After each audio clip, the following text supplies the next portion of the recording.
નમસ્કાર વિદ્યાર્થી મિત્રો, અમૃતસરના ક્લાસમાં સ્વાગત છે.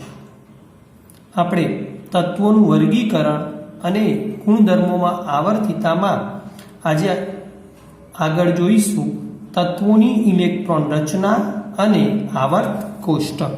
આજનો ટોપિક છે આપણો તત્વોની ઇલેક્ટ્રોન રચના અને આવર્ત કોષ્ટક. મિત્રો, ઇલેક્ટ્રોન રચનાને આધારે કોઈ પણ તત્વનું આવર્ત કોષ્ટકમાં સ્થાન ક્યાં છે તે આપણે સમજીશું. તો એ પહેલા એક નાની બાબત આપણે સમજવી પડે કે મિત્રો ઇલેક્ટ્રોન રચના એટલે શું, જેના વિશેનો ખ્યાલ આપણે પ્રકરણ નંબર 2 પરમાણ્વીય બંધારણમાં કરી ચૂક્યા છીએ. છતાં પણ એક્ઝેક્ટ એક નાની ડેફિનેશન આપવી હોય તો પરમાણુમાં ઇલેક્ટ્રોનનું વિતરણ અથવા વહેંચણી. કોઈ પણ પરમાણુમાં જે ઇલેક્ટ્રોન રહેલા છે તે ઇલેક્ટ્રોનની વહેંચણી એટલે જ આપણી ઇલેક્ટ્રોન રચના.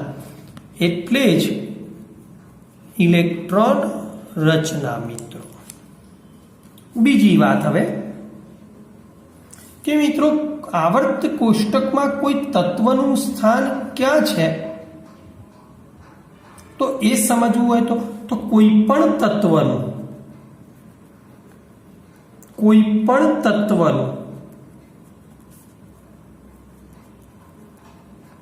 આવર્ત કોષ્ટકમાં સ્થાન સમજવું છે તમારે. તો શું સમજી લેવાનું? છેલ્લો ભરાનાર જે ઇલેક્ટ્રોન છે એ કયા ક્વોન્ટમાંક દર્શાવે છે તેને આધારે છેલ્લો ભરાનાર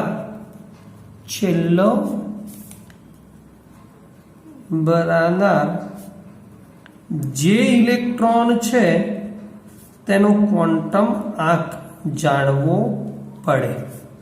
તેને આધારે આપણે તે તત્વ આવર્ત કોષ્ટકમાં કયા સ્થાને રહેલું છે તે સમજી શકીએ છીએ. બીજી વાત મિત્રો, આપણે જાણીએ છીએ કે પરમાણુમાં ઇલેક્ટ્રોનની ઓળખ કરવી હોય તો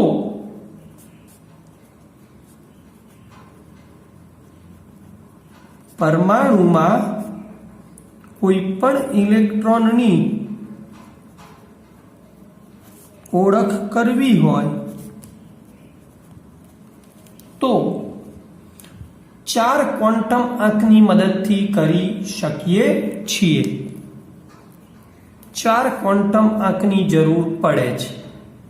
ક્વોન્ટમ આંકની જરૂર પડે. કયા હતા? N, L, M અને S. જેમાં N ને આપણે મુખ્ય ક્વોન્ટમ આંક કીધો છે, જે શક્તિનો સ્તર બતાવે છે. મુખ્ય શક્તિ સ્તર દર્શાવે છે. આ ઉપરાંત આપણે પરમાણુમાં ઇલેક્ટ્રોન માટેની કોઈ પણ પરમાણુમાં ના ઇલેક્ટ્રોન માટે કેટલીક પેટા કોષ રચી હતી. પેટા કોષમાં ભરાય છે, જેને આપણે S, P, D અને F કક્ષકો તરીકે વર્ગીકૃત કર્યા છે, જેનો અભ્યાસ આપણે પરમાણ્વીય બંધારણમાં કરી ચૂક્યા છીએ. અહીંયા આપણે કોઈ પણ પરમાણુ અથવા તત્વની ઇલેક્ટ્રોન રચનાને આધારે સમજવાનું છે કે તે આવર્ત કોષ્ટકમાં કયા સ્થાને રહેલું છે. પ્રથમ આપણે એક વસ્તુ બરાબર નોંધ કરી લઈશું બેટા. આધુનિક આવર્ત કોષ્ટક માં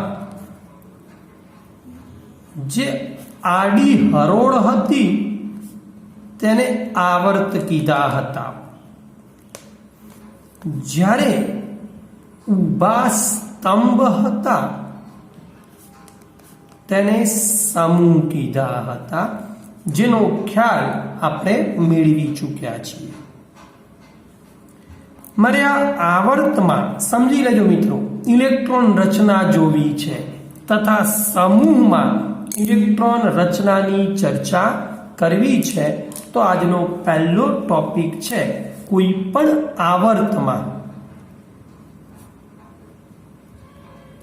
આવર્તમાં ઇલેક્ટ્રોનીય રચના જોવી છે.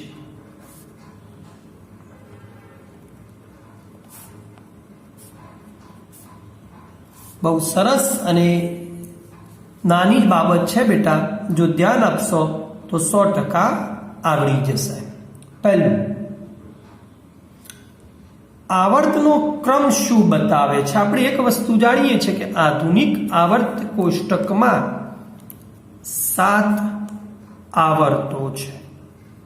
અને એ 7 કયા? તો શોર્ટમાં હું અહીંયા લખી દઉં 2, 8, 8, 18, 18, 32 અને 32 તત્વો ધરાવે છે. પ્રથમ આવર્તમાં 2 તત્વો, બીજામાં 8, ત્રીજામાં 8, 18, 18, 32 અને 32 તત્વો ધરાવે છે. આ એક્સ્ટ્રા લખ્યું છે મેં. તો કેવી રીતે હવે એના વિશેની ચર્ચા કરીએ મિત્રો. તો મુખ્ય ક્વોન્ટમ આંક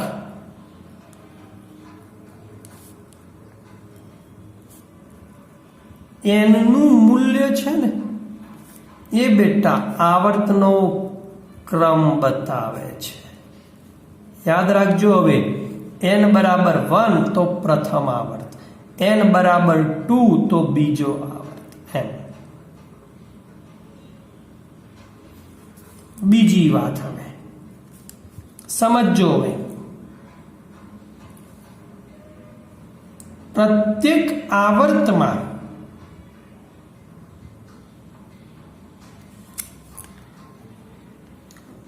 પ્રત્યેક આવર્તની ચર્ચા કરું છું માં તત્વોની સંખ્યા છે ને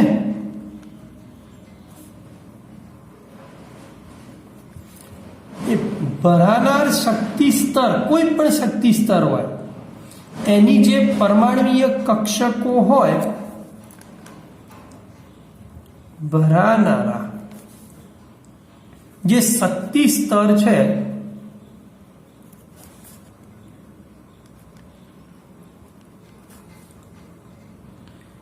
એમાં જે પરમાણ્વીય કક્ષકો હોય ને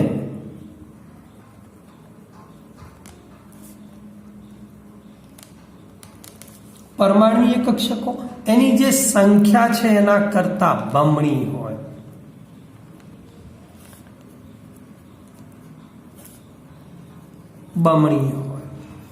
મિત્રો ફરીવાર સમજો કે પ્રત્યેક આવર્તમાં તત્વની સંખ્યા કેટલી? તો જે ભરાનાર શક્તિ સ્તર હોય ને, આવર્તનો શક્તિ સ્તર, એમાં જે પરમાણ્વીય કક્ષકો જેટલી હોય તેની સંખ્યાથી બમણી સંખ્યામાં તેમાં તત્વો ગોઠવાય છે. હું એક ઉદાહરણ લઈ અને તમને સમજાવું. દાખલા તરીકે n = 1 છે. n નું મૂલ્ય 1 હોય તો આપણે એને મુખ્ય ક્વોન્ટમ આંક k કોષ, k યાદ કરજો, k કોષ તરીકે ઓળખીએ છીએ. આ યાદ રાખશો બેટા. પ્રથમ કોષ k તરીકે ઓળખીએ છીએ. હવે અહીંયા સમજો, n બરાબર 1 હોય ત્યારે આપણી કક્ષક મળે 1s.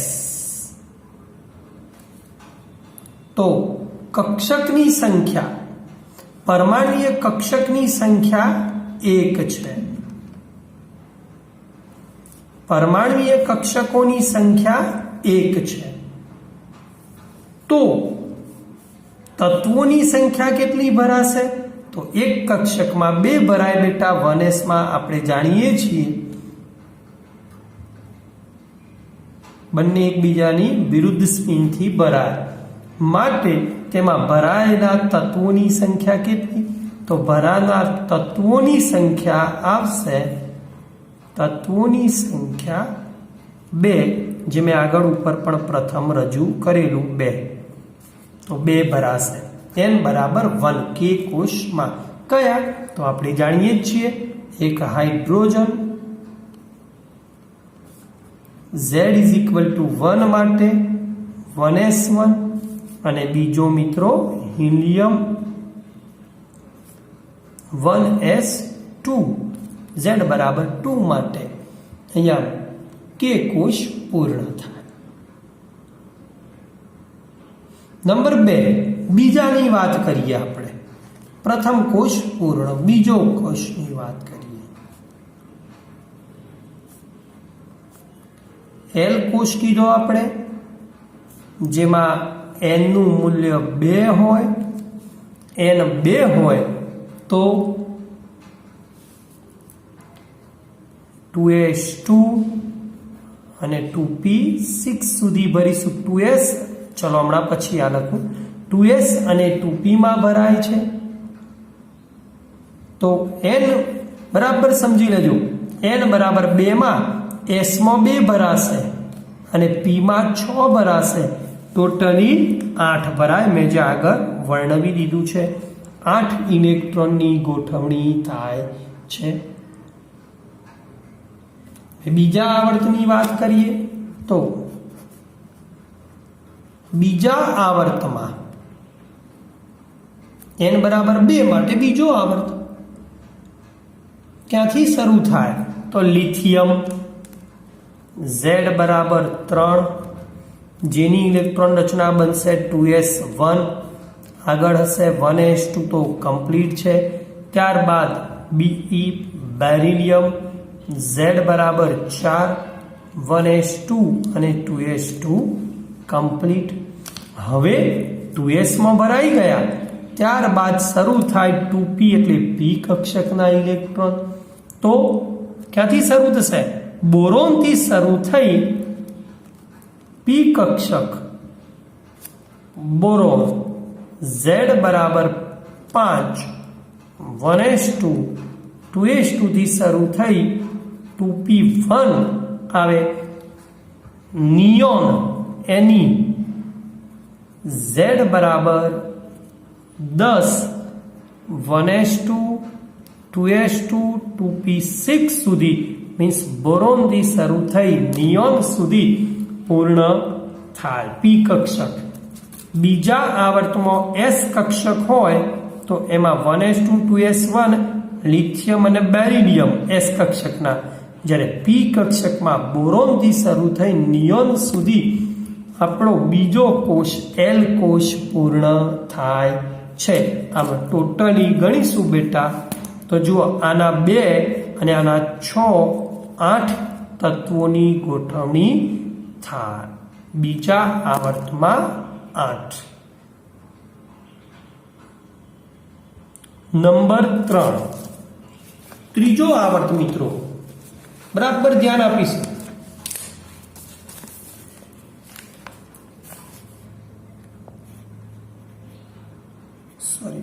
त्रीजो आवर्तनी चर्चा करवी छे तो n बराबर 3 n बराबर 3 होय त्यारे बराबर ध्यान आपीशुं के एल एम कोष कहीशुं तो एम कोष में पण हवे आपणे जाणीए छीए 3s અને 3p नो समावेश थाय छे माटे आमां 2 आमां 6 टोटली 8 भराशे। तीजा आवर्तमां तो 3s में 2 कया तो त्रीजा आवर्तनी शरूआत सोडियम Z बराबर 11, सोडियम Z बराबर 11 तथा तरत ज मैग्नीशियम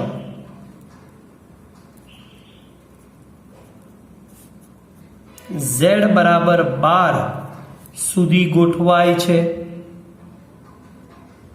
આ બંને S કક્ષક કઈ 3s2 સુધી કમ્પ્લીટ।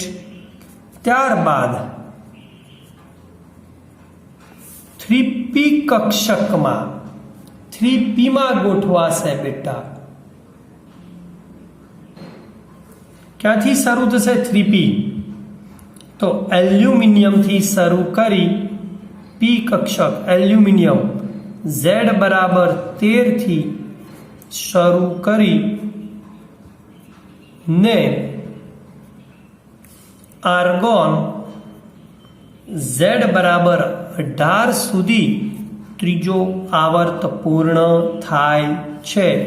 આમ ફરીથી ગણીશું, આના 2 અને આના 6 કુલ 8 તત્વો ત્રીજા આવર્તમાં ગોઠવાય છે। બહુ જ મહત્વની શરૂઆત થઈ આપણો ચોથો આવર્ત।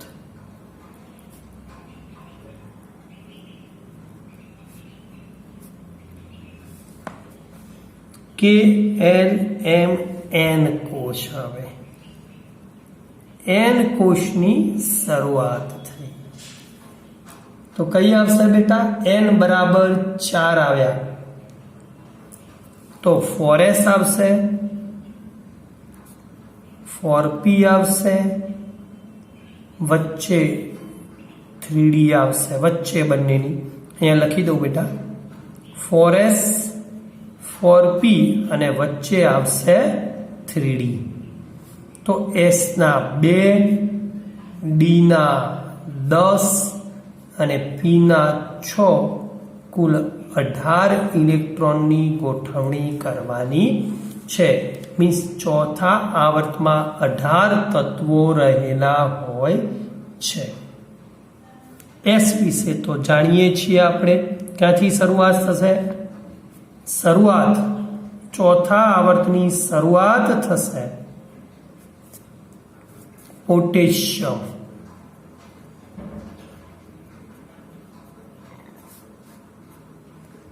Z બરાબર 19 થી અને કેલ્શિયમ ભરાય બેટા, એટલે S કક્ષક પૂર્ણ। પરંતુ બહુ જ મહત્વની બાબત અહીંયા 3D કક્ષક વચ્ચે ભાગ ભજવે છે। તો યાદ રાખીશું ચોથા આવર્તમાં 3D કક્ષક આવેલી છે જે 4p કક્ષક પહેલા ભરાય છે, પરંતુ 3D કક્ષક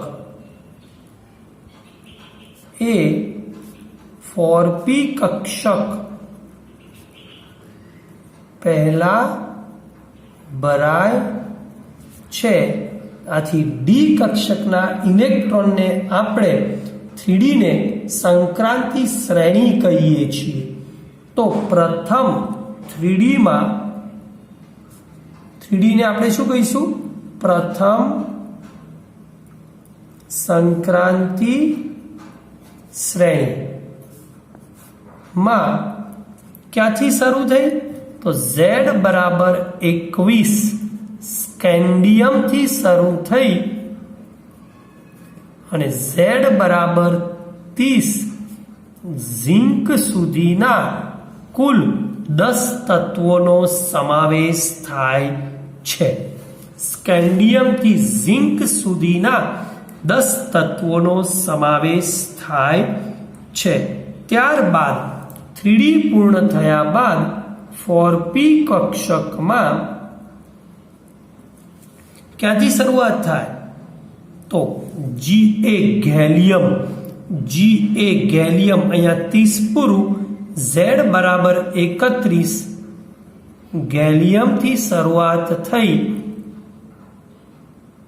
અને Z બરાબર યાદ રાખીશું 36 ક્રિપ્ટોન સુધીના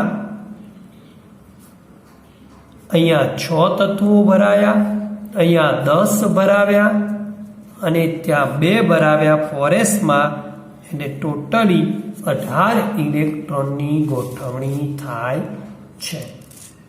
ચલો મિત્રો, પાંચમો આવર્ત તો આપણે જાણીએ છીએ, પાંચમા આવર્તમાં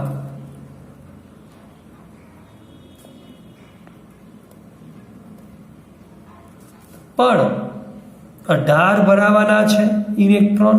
તો કઈ કક્ષકો? 5s 5p વચ્ચે 4d, સેમ ટુ સેમ ચોથા આવર્ત જેવું. તો 5s ના 2 ઇલેક્ટ્રોન ક્યાં ભરાય?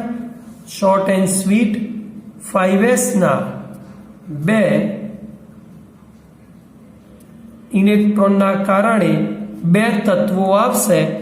રૂબિડિયમથી શરૂઆત થાય, Z બરાબર 37 થી શરૂઆત થઈ અને SR સ્ટ્રોન્શિયમ Z બરાબર 38 સુધીના 2 તત્વો.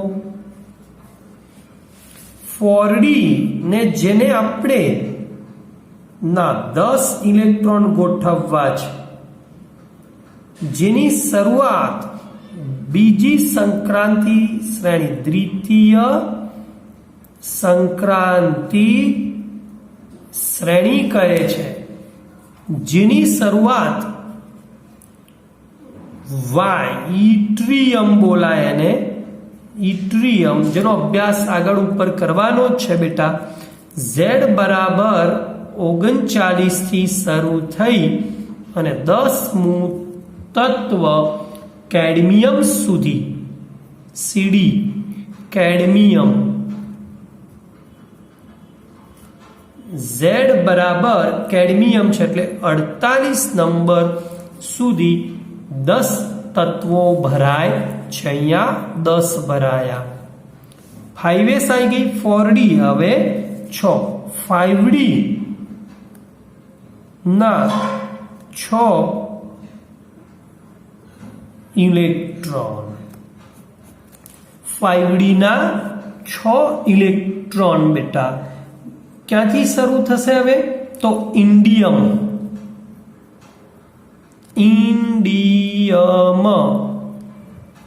થી શરૂ થઈ અને ઝેનોન સુધી, બરાબર ધ્યાન આપ. ઝેનોન, ઇન્ડિયમનો નંબર લગભગ 48 હતો ને, એટલે 49 બેટા, અને ઝેનોન છેલ્લું તત્વ આવ્યું ને એટલે 54 નંબરના તત્વ સુધી ભરાય છે.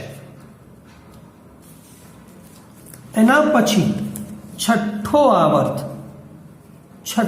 આવર્ત આવીએ તો છઠ્ઠા આવર્તમાં ક્યાંથી શરૂ થાય? તો ફરીથી 5s અને 5p છે બેટા, p છે, ભૂલ ગઈ છે. 6s અને 6p છે, તો એ બંનેની વચ્ચે આવી જાય 5d અને 4f નો સમાવેશ થાય. s ના 2, f ના 14, d ના 10 અને p ના 6, કુલ 32 ઇલેક્ટ્રોન ભરાય, મીન્સ 32 તત્વોની ગોઠવણી થાય. છઠ્ઠા આવર્તમાં 32ની ગોઠવણી થાય. શરૂઆત ક્યાંથી? તો 6s માં શરૂઆતમાં કયો હોય? તો સિઝિયમમાં ભરાય, Z બરાબર 55. ત્યારબાદ બેટા 6 સિઝિયમ પછી બેરિયમ આવે, Z બરાબર 56, આ 2 તો ભરાઈ ગયા, હવે ભરાય 4f ઓર્બિટલ, જેને આપણે પ્રથમ આંતર સંક્રાંતિ શ્રેણી કહીશું. બરાબર ધ્યાન આપીશું. આપણા ઇલેક્ટ્રોન ભરાયા 6s, પછી 4f માં ઇલેક્ટ્રોનની ગોઠવણી થાય અને પ્રથમ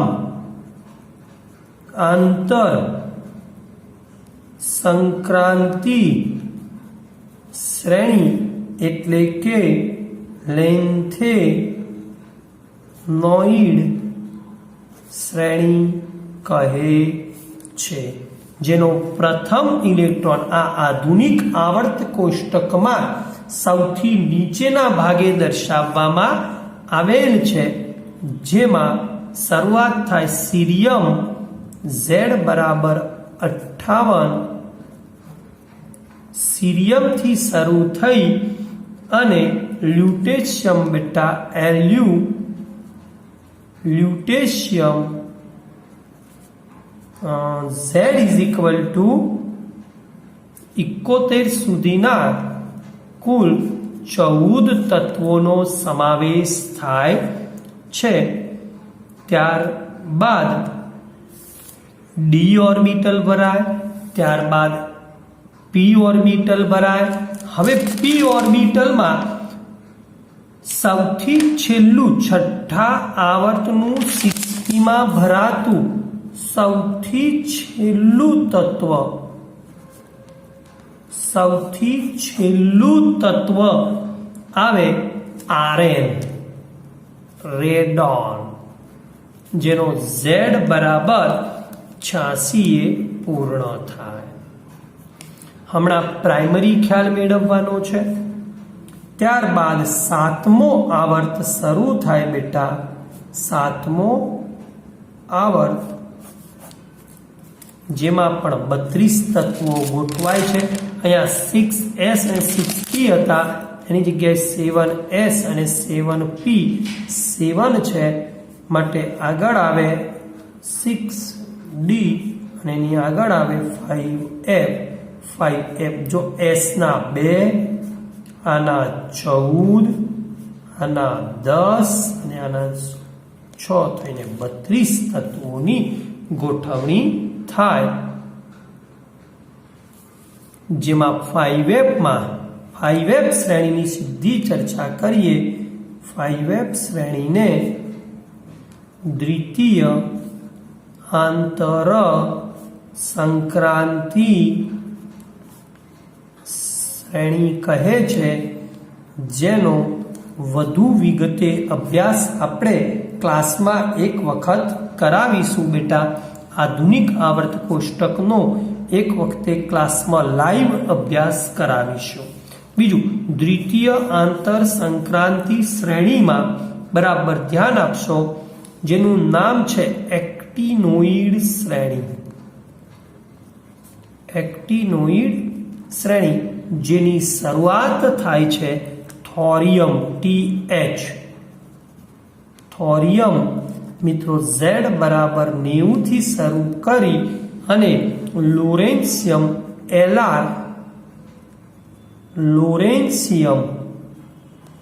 LR, Z is equal to 103 તત્વો સુધી ભરાઈ અને કુલ 14 તત્વો તેમાં પણ ગોઠવાય છે. અંતે આ શ્રેણીમાં 7p કક્ષકમાં સૌથી છેલ્લો ઇલેક્ટ્રોન 7p માં ભરાય અને એ તત્વ આમ તો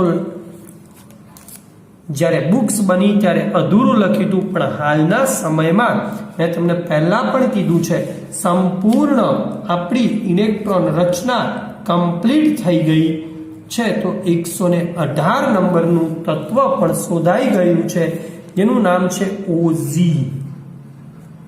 ઓગ્નેશિયમ બેટા. ઓગ્નેશિયમ અથવા ઓગ્નેસોન. ઓગ્નેસોન નામનું તત્વ શોધાઈ ચૂક્યું છે, જેનો પરમાણ્વીય ક્રમાંક Z બરાબર 118 છે. બરાબર યાદ રાખીશું. બસ આજનો ક્લાસ આટલે સુધી. નેક્સ્ટ ક્લાસમાં સમૂહમાં ઇલેક્ટ્રોનની ગોઠવણી જોઈને તેનું આવર્ત કોષ્ટકમાં સ્થાન જોઈશું. ત્યાં સુધી અમરીશ સરને રજા આપશો. જય શ્રી કૃષ્ણ.